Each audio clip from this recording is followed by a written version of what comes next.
బాలు అలాగే మీనాలిద్దరూ కూడా చాలా రొమాంటిక్‌గా మాట్లాడుకుంటుంటారు. బాలు అయితే మీనా, ప్లీజ్ మీనా, ప్లీజ్ మీనా అంటూ ఎంత ముద్దుగా రిక్వెస్ట్ చేస్తాడంటే పార్టీకి రమ్మని. ఇక మీనా కూడా అలా పిలుస్తుంటే భరించలేక అంటే అది దాన్ని యాక్టివ్‌గా తీసుకొని, సరే అయితే ఒక కండిషన్ అని చెప్పి చక్కగా ఇస్త్రీ చేసిన బట్టలను తనకిస్తే అంటాడు, "నేనప్పుడు ఇస్త్రీ చొక్కా వేసుకోలేదని ఇప్పుడు నాకు ఇస్త్రీ చొక్కా వేస్తున్నావా? నువ్వు పగ తీర్చుకుంటున్నావు నా మీద" అంటే పగ కాదు నువ్వు అందంగా కనిపించాలనేది నా తాపత్రయం అంటే సరే అని చెప్పి వేసుకుంటాడనమాట. వేసుకుంటే ఇక మీనా దగ్గరుండి బాలుకి అంతా కూడా సరిచేస్తుంది. ఇక ఆ తర్వాత ఇద్దరు కలిసి చక్కగా బయలుదేరుతుంటారు.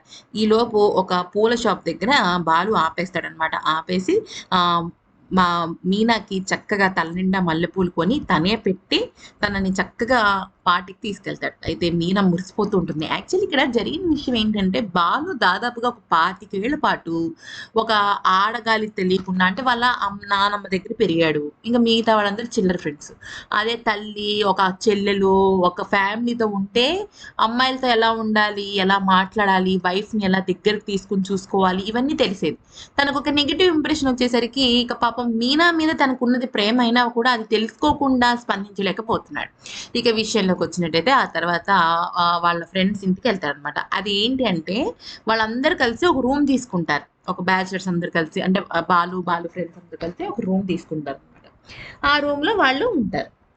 అయితే ఏమవుతుందంటే ఇక బాలు అలాగే మీనాల చేత చక్కగా హ్యాపీగా కేక్ కట్ చేయిస్తారు. మొత్తానికి అంతా గూడా బానే జరుగుతుంది. ఇంక ఇది చూసి ప్రభావతి కుళ్ళిపోతుంటుందనమాట. మరి ఈ వీడియో గనుక నచ్చితే లైక్ చేసి సబ్స్క్రైబ్ చేసుకోవాలి కదా!